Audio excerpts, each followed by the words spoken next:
yaşadığımız bazı belki bedensel, duygusal, zihinsel belki bazı baskılar oldu. Belki yokluklar çektik, zorlanmalar yaşadık bu mahallenin içerisinde. Kardeşler arasında, aile içerisinde hastalar oldu, zorluklar oldu. Ve bunların her bir tanesi aslında sizlerin bir taraftan genetiğinize işledi ama bir taraftan da sizin güçlenebilmeniz için sizin kader planınıza ısmarladığınız ve sipariş ettiğiniz şeylerdi. Hiçbir tanesi tesadüf değildi. Her yaşadığınız olayın sizin gelişiminize, ilerlemenize mutlaka bir payı hatta faydası vardı. Ama şimdi şunu diyeceğiz. Ya şimdi hastalık seyrettik bazen ne faydası olabilir? Bazen zorlanan, kaybedilen, belki bazen ölümle, bazen çok büyük zorluklarla yaşanan hayatları, halleri seyrettik. Bunların bize ne faydası olur? Şimdi bir taraftan bilelim ki hayatları çok kolaylaştırılanlar hayatın kıymetini birçoğu zaman daha az biliyorlar. Bu illa zor bir hayat yaşamamız demek değil. Ama insan her türlü kolaylık ve güzellik ona sunulduğunda birazcık kolay şımarma haline sahip. Yani şimdi bakın burada her türlü doğanın güzelliği var. Şimdi fakat baktığımızda şimdi mesela Malatya'nın gelişimi nerede çok fazla bir şey verilmişse o alanda zayıftır. Yani şimdi mesela bizim burada birkaç tane çok güzel tatlı vardır. Şimdi tamam da kayısı tatlı, kiraz tatlı, armut tatlı, her şey tatlı. Tatlı kültürü o zaman Malatya'nın çok gelişmiş değil. Diyebilir misiniz ki yani biz evde işte bir Antep'in, Antakya'nın bilmem neyin tatlıları yapıyoruz diyemezsiniz. Yani benim hani babaannelerimden falan da biliyorum. Yani sütlacımız vardır. İşte hani arada böyle bir ev baklaması vardır ama hani orta halli. Ama şimdi çünkü burada doğa o kadar güzel şeyler vermiştir ki gerek yok. Zaten Allah'ın verdiği iki tane kayısı yiyorsun. Hani bal mı yiyoruz, yani baklava mı yiyoruz? Ama git şimdi az aşağıya Antep'e, kireçli toprağı vardır. Bir fıstığı, bir üzümü vardır. Mecburdur o tatlıyı, baklavayı yapacak, her türlü o güzel şeyleri yapacak. Hayat onu oraya zorlar bakın. Şimdi oradaki o eksik durum onları o alanda güçlendirir. Bu sebeple her biriniz yetiştiğiniz ve büyüdüğünüz coğrafyada ve dönemde hangi alanda en çok eksiklik yaşadınız, en çok zorlandınız, o alanları en çok güçlendirdiniz. Hayda. Şimdi ne kadar ters değil mi? Yani en zayıflıkların çocukken kendini en böyle hani şey hissettiğin, yani bu alanda benden bir şey olmaz, ay kendimi bu alanda eksik hissediyorum dediklerini en çok kuvvetlendirecek yollar, yöntemler buldun. Hepimiz böyleyiz. Şimdi benim de kendimce eksik ve zaaf hissettiğim taraflar vardı. Ben de çok kolay kanabiliyordum. Kim ne dese doğru diyordum. Yani insan yalan mı söyler? İnsan herhangi birini kandırır mı? Öyleyse herkes doğru söylüyor. Herkesin söylediğine ona göre itaat edeceğiz. E bir bakıyoruz ki her insan yeteri kadar belki dürüst ve doğru olmayabiliyor. Şimdi bu sefer onların doğru söyleyip doğru mu söylemediğini anlayabilmek için bir sürü okuma yolları ve yöntemleri geliştirmek durumunda kaldım.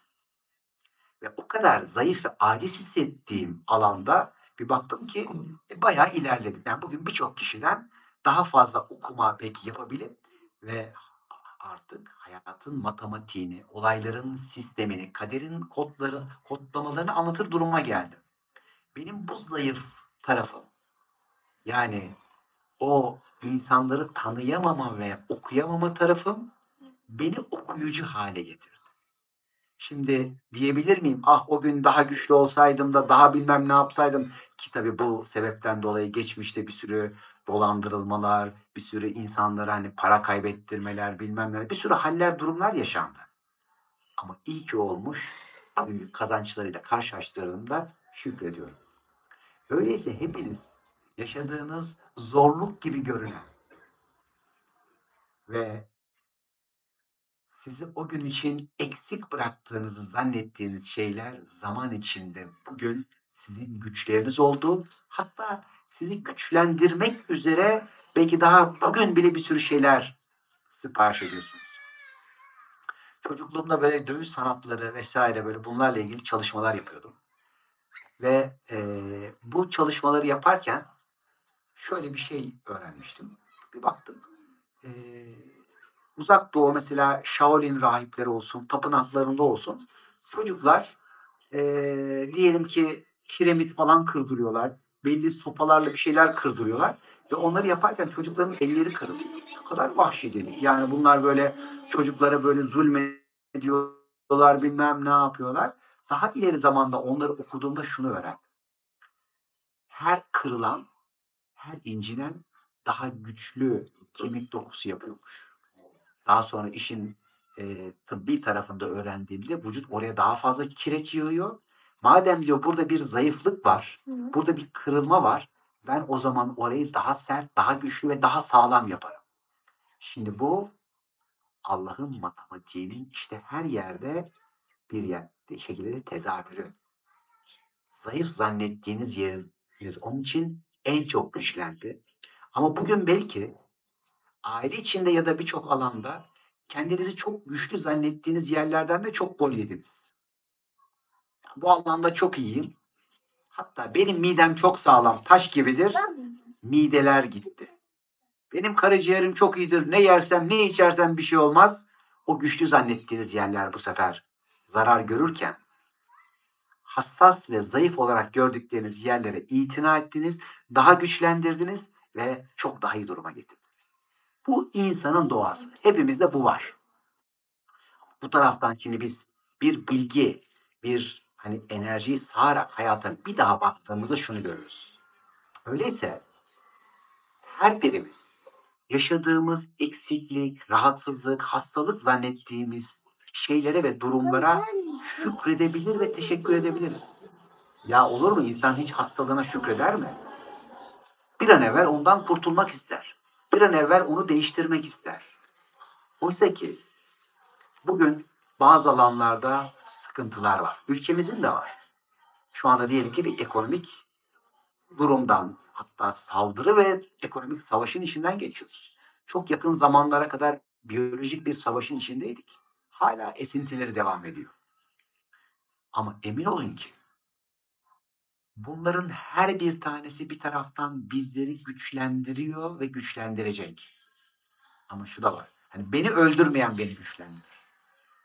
Orada bırakan, kendini zayıf hissedip de ben bunu yapamam, edemem diye hani böyle dönenler için değil. Orada gerçekten işte olanın sizin hayrınıza ve faydanıza olduğunu anladığınızda, şimdi öyle denmiyor mu? Bir yaprak bile kımıldamıyor onun izni olmadan. Öyleyse olan doğru ve en iyisi ise şu ana kadar yaşadıkların senin olumsuz olarak nitelendirdiklerin de dahil olmak üzere aslında en hayırlı, en faydalıydı. Ve bunların her birinde senin mutlaka bir imzan vardı. O imzan sözündü. Söz ile ol demeden şu ana kadar hiçbir olayı, durumu da yaşamadık. Şimdi bu tekrardan yine bize bir enteresan geliyor önce. Ne yani? Benim şimdi yaşadığım ya da yaşayacağım her şeyi sözlerim mi belirledi? Evet. Çünkü ifade etmeden, sana sunulanı imzalamadan söz ile o kader tecelli etmiyor. Evet, plan var ama o planı değiştirebilme hakkı da sana veriyor bu muhteşem sistem.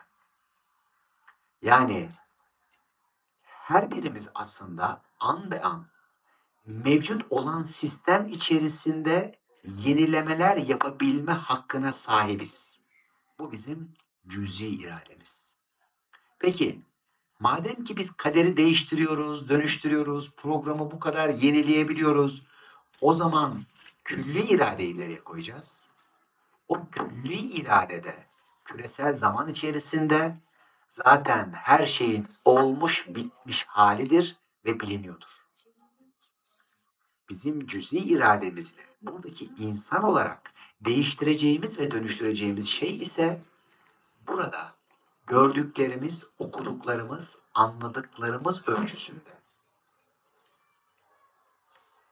kendimize faydalı olanı yeniden seçebilme hakkıdır.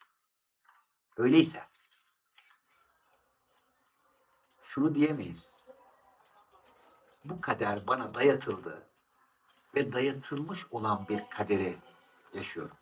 Şimdi geçenlerde öyle bir programa katılmıştım. İşte bir ilahiyatçıyla. Şimdi ne enteresandı. Bazıları buna itiraz ediyorlar. Hayır diyor, insana dayatılmış kader vardır ve insan bunu yaşamak zorundadır. O zaman niye hesap var?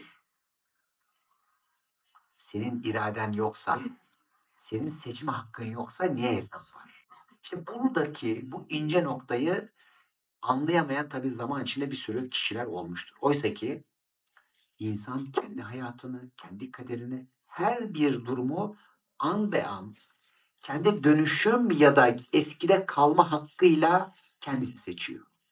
Bakın burası ne kadar önemli. Peki ben öyleyse şu an kendime yeni bir gelecek seçebilir miyim? Evet. Peki neden seçemiyorum? Çünkü sürekli eskisi gibi bakıyorsun dünyaya. Ne demek bu? Şimdi öğretilen şekliyle hayata bakmaya devam ettiğin müddetçe başka açıları göremiyorsun. Şimdi burada bize tabii ki ne dedik? Bir şekilde geleneklerimizin ve göreneklerimizin verdiği çok önemli bilgiler var. Bu bilgiler aslında gerçekten müthiş bilgelik ve müthiş ilim taşıyorlar. Fakat gerek savaşlar, gerek bir sürü dışarıdan müdahalelerle bu bilgilerin kaynağı silindi ve bağlantıları kesildi. Birçoğunuzun anneannesinin, dedesinin yaptığı çeşitli hareket ve davranışları siz hurafe zannettiniz. Çünkü onlar da sebeplerini bilmiyorlardı. Özellikle Birinci Dünya Savaşı'ndan sonra, çeşitli savaşlardan sonra ülkemizde neredeyse alimler tükendi. Hepsi birer birer çeşitli yerlerde öldürüldüler. Zenginlerimiz öldürüldü. Yani Osmanlı yıkılıp da Türkiye Cumhuriyeti kurulduğunda kaç tane alemimiz ve kaç tane zengin iş adamımız var bakın. Var mı ya da? Yok. Tabii ki bunlar yani sistemli bir şekilde olmuştur ama bir belki de yenilenme oldu. Bir yenilenme yaşadık her birimiz. Ve bu yenilenmede şimdi sil baştan hepimiz yeniden hatırlayacağız. Ya bir hareket yapıyorduk, bunun sebebi ne? Şimdi diyelim ki ibadet yapıyorsunuz. İbadet çok önemli. Hangi türde yalvarması, yakarması, tesbihi, namazı, orucu, ama bunların her bir tanesinin araç olduğu bazen unutuldu. İbadetlerimiz bizi bir yere taşımak için olduğu unutuldu. Ama bizim anneannelerimiz, dedelerimiz bunları biliyordu. Ve birazını belki bize anlatabildi. Toprakla ilgili, doğa ile ilgili, hayatla ilgili sizlere neler öğrettiler? Şimdi sabahleyin diyorum. Mesela hani şöyle şöyle yapan var mı annesi, anneannesi? Hani böyle şeytan kulağına sağır. Evet. Böyle yapanlar var değil mi? Ne kadar saçma bir hareket zannediyorsunuz. Sizce neden yapıyor? Kimler yapıyor el kaldırsın? Hocam günah diye yapmıyoruz. Günah diye yapmıyoruz ama anneniz yapıyordu değil mi? Anneniz yapıyordu. Çevrelerde yapan var mı? Sizce yani eski insanlar sebepsiz yere böyle bir şey yaparlar mı? Yani onların akılları yok muydu? Yani bütün işleri ilim ve hani böyle şeylerle uğraşırken. Bakın Çünkü sözün büyüsünü, kıymetini biliyorlar. Söyledikleri zaman olacağını bildikleri için o anda bozmak nötrlüyor. Bak, ses söylediğim şeytanın kulağına sağır diyor. Söylediğini iptal ediyor. Farkında. Bunu bir hareketle de bir eylemle de yapıyor. Şimdi buna benzer. Yani şimdi sabahleyin de soruyorlar bana. Şimdi diyorlar ki biz diyorlar hani öldüklerinde şişmesin diye bıçak koyuyoruz. Yok derim, şişmesin diye değil. Çünkü ölen öldüğünü bilmiyor. Etrafında geziniyor. Bedenin üzerine bıçağı gördüğünde bıçak var, beden var, yatıyor, hareketsiz. Demek ki ben öldüm. Basit bağlantılar.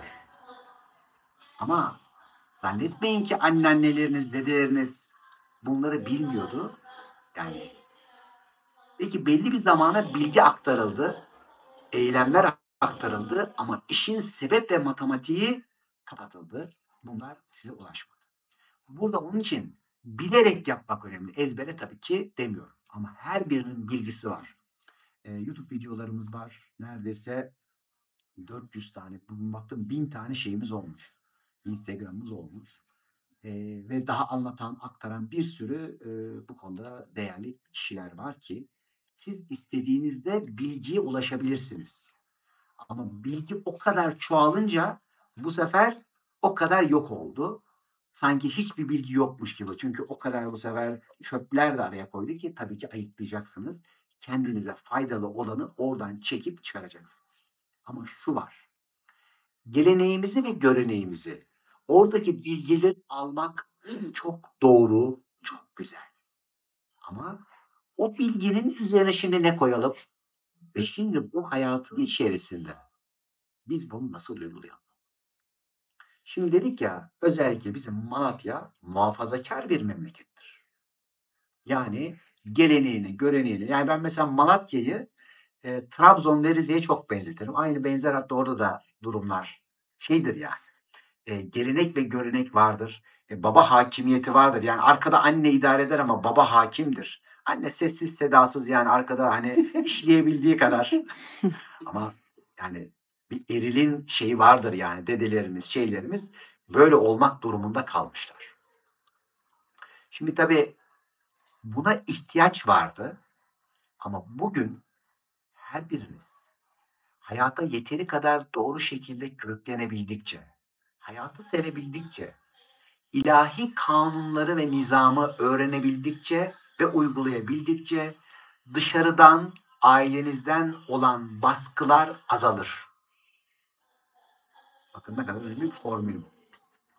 Ya hayır, benim işte babam öyle çok baskı yapıyor ki işte şöyle yapamıyorum. İşte annemin zoruyla bilmem ne yapıyorum. Neden buna ihtiyacın var? Çünkü eğer o baskı ve kural olmasaydı sen iç disiplinini hatırlayamayacaktın. Öyleyse gerçekten neden burada olduğunu insan hatırlayın. Bu hayatın görevlerini, nedir bu hayatın görevi diye de sorun var. Bu hayatın görevlerini doğru şekilde yapabiliyorsak o zaman dışarıdan bir baskıya ihtiyaç kalmıyor. Kendiliğimizden yapıyoruz yapmamız gerekeni. Şimdi 2 tane çocuğunuz var diyelim ki. Bir tanesi zaten kendi faydasına, hayrına çok güzel bir şekilde çalışıyor, yemeğini yiyor, dersini çalışıyor. Yani gidip de herhangi bir şekilde ona baskı yapar mısınız? Zaten yapıyor. Şimdi diyelim ki sürekli bilgisayar başında, hiç elinden telefon düşmüyor. Yemek yemiyor, kendini unutuyor, bilmem ne yapıyor. Dersiniz ki yani nasihat etmek zorunda kalırsınız. Bak böyle yaparsan şöyle olur. Kurallar koyarsınız, yasaklar koyarsınız. Bakın. Neden? Çünkü o kendi sınırını bilmiyor. Biz de Allah'ın bir çocuğu gibiysek. Bize de hayat bazen anne babalarımıza, bazen devlet ya da yönetim sistemleriyle baskı yapmak durumunda kalır. Neden? Çünkü biz sınırımızı bilmediğimizde.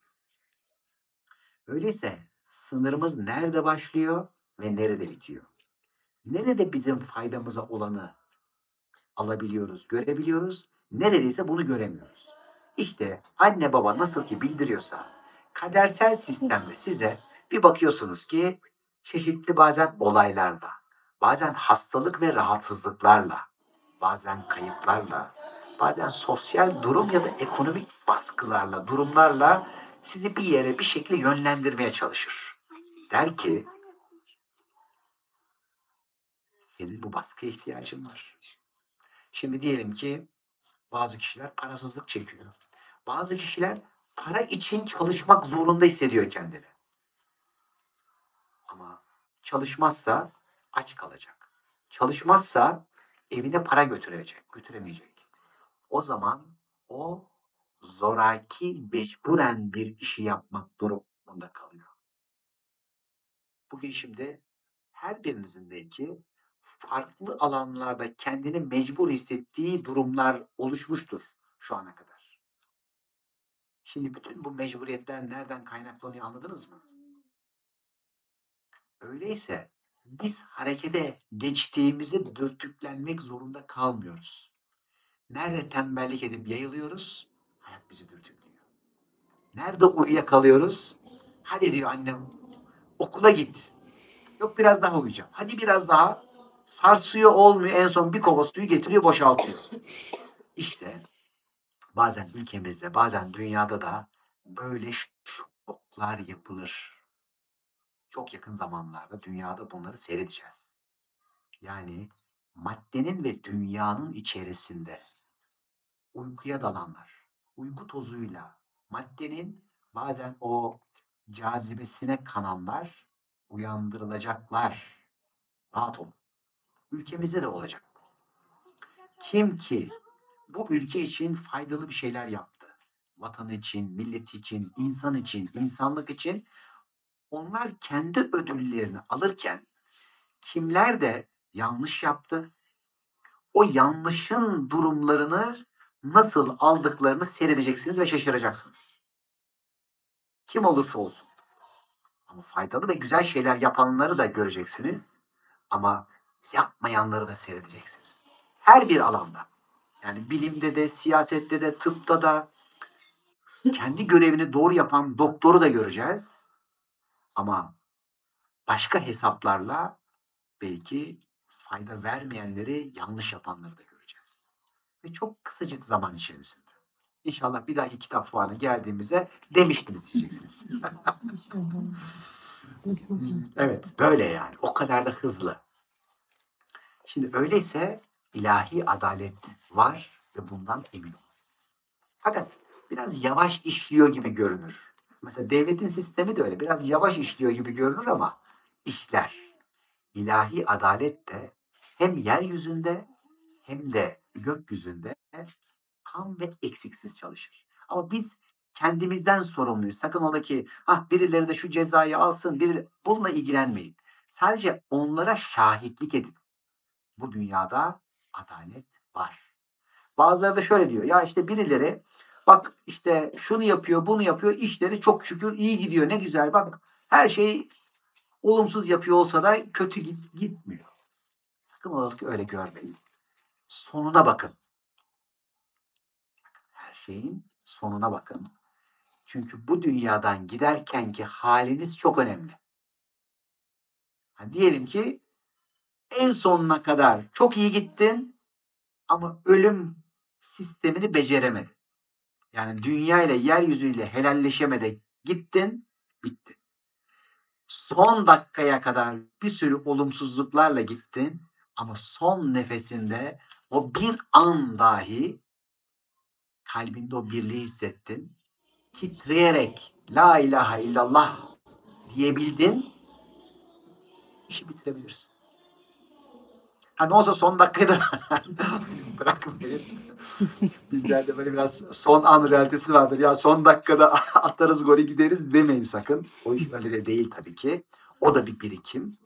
Oraya kadar çünkü gerçekten samimi niyetlerle gittiyseniz o son anda tüm hayatınız gözünüzden geçerken birleştirip buluşabilirsiniz. Ve buradan giderkenki ölüm şeklimiz çok önemli. Uyuyarak gidenler anlıyorsunuz neden uyuyarak gitti. Şok ve kazalarla ölüm yaşayanlar Burada neden bırakamadıklarını, neden hızı terk etmek gerektiklerini görürsünüz. Birçok ağır hastalık teslimiyete götürür insanları. Benim çok yakın akrabalarım, seyrettiklerim teslim olmak istediler. Teslimiyete direndiklerinde ağır hastalıklarla vefat ettiler. Allah rahmet eylesin. Ama önemli olan o teslimiyete ulaşabilmek. Gördüğünüz, seyrettiğiniz değil. Orada belki çok zor durumlar da olsa onlar emin olun ki bazen o ağrıları, o rahatsızlıkları, o zorlanmaları talep ettiler, dilediler. Olur mu diyeceksiniz? Bazen bedenler küçülür, ağrı kesicilere ihtiyaç duyulur. Çok ağır ameliyatlar yapılır. Ama emin olun ki o bire ulaşabilmek için, buluşma noktasında orada olabilmek için hepsine değerdir ve kabul edilir. Onun için sakın ola ki hiçbir insana acımayın. Bu acımasızlık ya da gaddar olmak değil, Allah'ın adaletine güvenin ve emin olun. Ama o kişinin yanında olun talebi varsa tabii ki yardımcı olun ama o yardımı da kendiniz için yapacaksınız. Çünkü zaten her birimizin işini gören var. Hiç kimse açıkta kalmaz. Hiç kimse de mağdur edilmez. Tamam da şimdi kişi kendini ezmek, birazcık hasta etmek, rahatsız etmek ihtiyacındaysa da duası, zikri, niyeti böyleyse de onun da talebi karşılanıyordur. Bakın, talebi karşılanıyordur. Onun için kainat dua ile yönetilir. Sizler de hayatlarınızı dua ile yönetirsiniz. Bir bakın, ne kadar dua ediyorsunuz?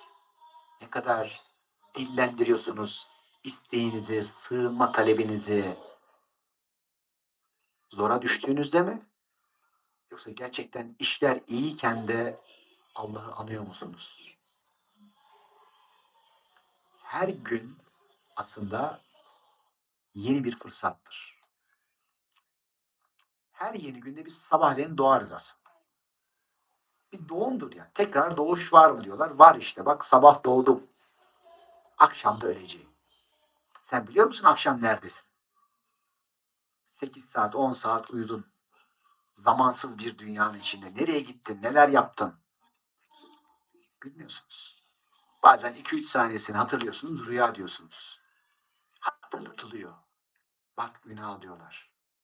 Şunları yapacaktın. Söz vermiştin. And olsun demiştin. Andın nerede? Hatırla uyanmak için. Uyuyor, uyanıyor, ölüyor, doğuyor. Hatırlamaya çalışıyor. Ya neydi acaba? Çünkü bedenin içine girdiğimizde bir karanlığın içine giriyoruz. İnsan demek ne demiştik? Unutan demek. Gece ne oluyor unutuyoruz. Doğmadan evvel ne sözler verdik unuttuk. Ama kalbiniz biliyor. Onun için kalbiyle buluşanlar ve birleşenler kalbindeki bütün bilgiyi hatırlıyor. Ve bütün hayatı değişiyor. O an. Hani bir süre böyle şimdi zor bir şeyler anlatıyoruz gibi ya. Halbuki bir an. Yani sadece kalbindekini gören, gönlündekini aslında da şimdi biz hani gönül çok az kullanılıyor artık. Hani daha çok buraya baktıkları için gönlün de artık nerede olduğunu çok az kişi hatırladığı için kalp diyoruz. Ama asıl gönül tabii ki. Gönül gözü yani. Gönül gözüyle irtibat kuran. Oraya bakan orada hepsi var. Bütün bilgiler var. Bir insanın iyi mi olduğunu gönlünce anlıyorsun. Şimdi ben de diyorum hani eskiden anlayamıyordum. Şöyle diyordum o zaman çünkü. Hepsini Allah yarattı. Allah herkesi özünde iyi ve güzel yarattı. Doğru mu? Doğru. Tamam da her bir kişinin bir de vazifesi var. Hırsız çalacak. Katil öldürecek. O görevi yapmak üzere bir planla geldi. Seçebilir ya da seçmeyebilir. Özü tabii ki çok iyi. Her birinin nuru muhteşem ama insan beşer olarak bu dünyada maddeye şeytana da çalışabilir. İşte burayı yine gözünden de okursun. Burayı yine halinden, tavrından, sözünden de okursun. Ama kendini okuyabildiğin kadar okursun. Kendini bilebildiğin kadar başkalarını bilebiliyorsun. Öyleyse bütün bu ilmin özü yine geldi insanın kendini bilmesine. Hani Yunus'un dediği gibi sen kendini bilme. Yani istediğin kadar şu matematiği okuyacağız, bu bilmem ne yapacağız. Aslında kendini bildiğin kadar bilebiliyorsun. Kendini aynada görebildiğin kadar, kendi gözlerin içine bakabilme cesaretin olabildiği kadar başkalarının göz bebeklerinin içine bakabiliyorsun. Ama kendi gözlerinin içine bakamıyorsan başkalarının gözlerine de bakamıyorsun. Oysa ki hepimizin gözünde yazıyor. Ne olduğumuz, her birimiz kalbimizi tam da bebeklerimizden yansıtıyoruz. Ama dedik ya kendi gözümüze eğer bakabilmenin cesareti yoksa başkasının da gözünün içine bakamıyorsun. Ama cesaret ister bakabilmekte. Orada buluşabilirsin. Orada halleşebilirsin. Orada bir an içerisinde uyanabilirsin. Aslında her birimiz için her şey hem çok kolay ama arkamızı döndüğümüzde de nerede bu diyoruz. Ve kendimizi bulabilmek için onun için, kendimizi bilebilmek için çünkü göz kendini göremiyor. Bu sefer gidiyor dışarıyı seyrediyor. Dışarıda yansımasında kendini görmeye çalışıyor. Bu sefer arkadaşımızla, dostumuzla kendimizi izlemeye başlıyoruz. Bazen eleştiriyoruz. Sen şöyle yapıyorsun, sen böyle yapıyorsun. Tamam da o öyle yapıyor da senin bu işte hiçbir dahilin yok mu? Sen de sana neyi yansıtıyor dediğimiz zaman kıyamet kopuyor. İnsan böyle bir şeyi görmek istemiyor. Ne yani diyor. Karşımdaki bana şöyle şöyle davrandıysa bunda ben mi suçluyum? Hayır suçlu yok diyoruz. Ayna suçlu değil. Ne demek yani? Seyrettiğin dünya senin bir aynan. Bu dünyada ne oluyorsa işte şu küçücük bir nokta kadar senden yansıyan oluyor. Bütün tasavvuf, bütün alimler, evliyalar onun için noktanın ilmini anlatmaya çalıştılar bize. İlim bir noktaydı, cahiller onu çoğalttı. Hadi gel de toplayalım diyor şimdi. Yani şey gibi bir taş atıldı ama çıkartmak için biraz emek istiyor. Ama hepsi bir nokta kadar, bir an kadar, bir hal kadar size yakın. Onun için şah damarınızdan daha yakın neresi ise, neresi şah damarınıza daha yakın yer? İnsana şah damarından daha yakınım diyor. Neresi? Evet. Neresi? Gönül mü? Gönlünüz, kalbiniz. Onun için kainata sığmayan şey oraya sığıyor. O kadar yakında. Onun için o kadar uzakta ve dışarıda aranıyor bu iş. Bakın. Ama dışarıya nasıl? Her şey bizden bize değil mi? Evet. Tabii şimdi bir taraftan da bu o kadar hani böyle basma kalıp kullanılan bir şey. Zaten her şey sende bilmem ne. Adam bakıyor işte eti kemiği işte herhalde. Yani mekanikte hiçbir şey ifade etmeyen bir bilgi bu. Onun için hal yaşadıkça anlayacağız. Bir bilginin kelimesi değil, onun içi, kalbimizdeki titreyişi önemli. Ne kadar titriyorsa, ne kadar hal yaşatıyorsa bizi o kadar dönüştürecek. Yok eğer herhangi bir bilgi bizim içimize girmiyorsa hayatımıza bir dönüşüm meydana getirebiliyor. Onun için mesela birçok kitap okuyanlar var. Yüzlerce, binlerce kitap okumuş. Yazmış. Profesörler olmuş, bilmem nelerin bilmem nesi olmuş. Şimdi Mevlana'nın dediği bir şey var. Merkebe de diyor yüklersin. Ne kadar yüklersen yani o alim olur mu? Olmaz. Onun için bilgiyi özümsemek önemli. İçeriye alabilmek önemli. Hayatı da öyle. Yani hakkını verdiğimiz hayat bizim hayatımız. Hakkını vermiyorsak, bunun için hayatı sevmek, hayatta bir olmak lazım.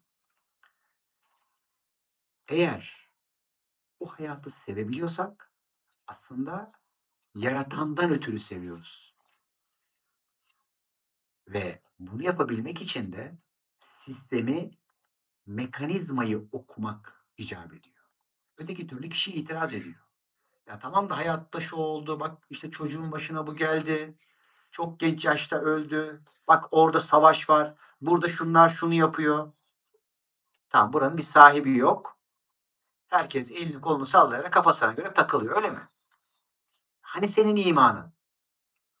Şimdi bugün böyle konuşan bir sürü insanlar var. Birbirlerini eleştiren, yargılayan bir sürü, hani ben ilim adamıyım, alimim, ben şöyleyim diyen kişiler var. Niye yargılıyorsun? Herkes görevini yapıyor.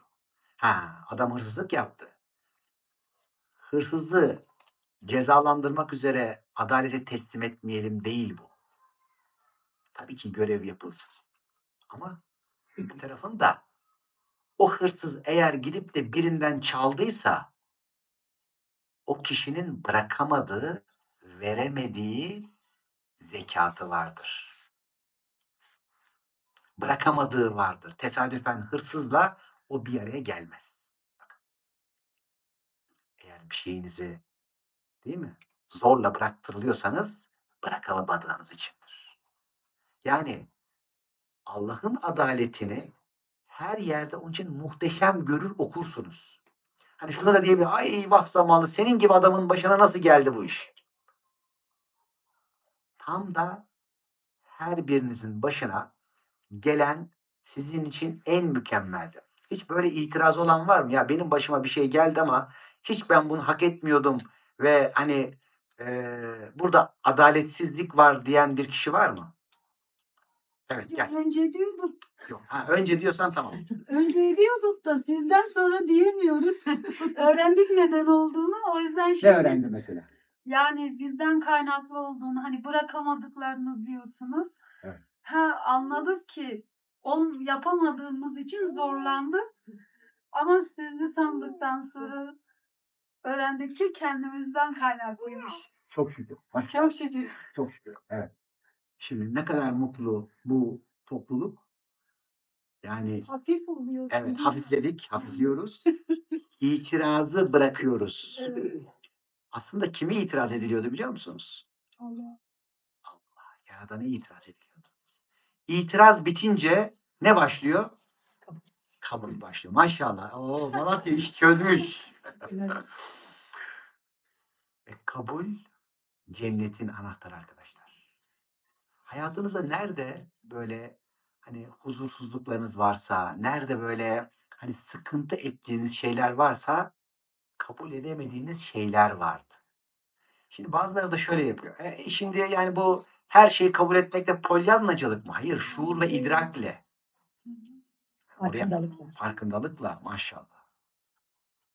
Çünkü yani bu sistemin matematiksiz yaratılma ihtimali mi var? Yani bu kadar müthiş bir düzen, değil mi? Bir hesap kitap olmadan yaratılmış olabilir mi? Hayır. Öyleyse biz o hesabı kitabı bilebildikçe önce dışarıyı okuyoruz tabii ki. Dışarıda nerede var? Yıldızlara bakıyoruz, gezegenlere bakıyoruz, başka insanların hayatlarına, olaylara, karşılaşmalara bakıyoruz. Ondan sonra bir bakıyoruz ki orada bir matematik var. Yani işte adam bir araba kazası yapıyor. Araba kazasının şeklinin, sisteminin bile müthiş okuması var. Bir rüya gibi. Başına bir olay geliyor, o olayın bir okuması var. Müthiş bir buluşma. Aa diyor yani geçenler öyle bir şey oldu ki o olayı okuduğumda kişiyi de hiç tanımıyoruz. Bütün hayatımı okudunuz dedi. Hayır, bir olayını okuduk. Bir olayın içerisinde bütün hayat var. Onun için bir gününüzde bir ömrünüz var.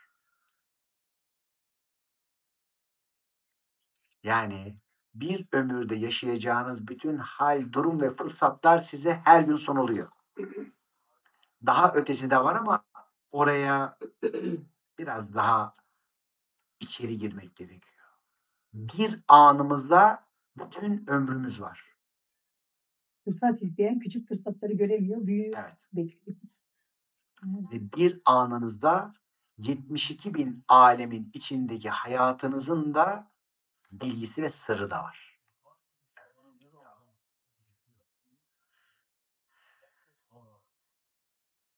Şimdi öyleyse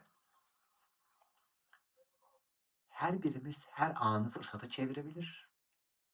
Her andan faydalanabilir ve yararlanabiliriz. Ama bunun için önce gerçekten nasıl bir hediye verildiğinin farkında olmamız, farkında olduğumuzda müthiş bir şükürle teşekkür edebilmemiz ve o teşekkürün ve şükrün de coşkusuyla hayatımızı açmamız ve güzelleştirmemiz gerekir. Ve bu şekilde yaşayanlar.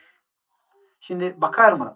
Şunun şunu var, bunun bunu var. Biriyle dedikodu yapalım, şunu iyileştirip buna işte aman kötü laf edelim. Yoluna bakar. Hani Nasrettin Hoca'ya soruyorlar. Hocam diyorlar bir tepsi börek gidiyor. Bana ne diyor? Tamam hocam ama diyor o börek senin eve gidiyor. O zaman sana ne diyor? İşine bakarsın. Bu bilgi bana dokunmayan yılan bin yaşasın değil. Talep edildiğinde artık o börek senin böreğin olur. Talep varsa. Sorumluluğun olur. Bu dünyadan, bu hayattan ve hepimiz birbirimizden sorumluyuz. Ama önce kendi alanımdan sorumluyum. Kendi alanını bilemeyen, ben diyemeyen biz diyemez. Önce ben demeyi öğreneceğiz. Kendi alanımızı korumayı öğreneceğiz. Benim alanım nerede başlıyor? Bunu bileceğiz ki başka alanların da o zaman sınırının nerede başlayıp nerede bittiğini bilen olarak başka insanların hayatına müdahale etmemiş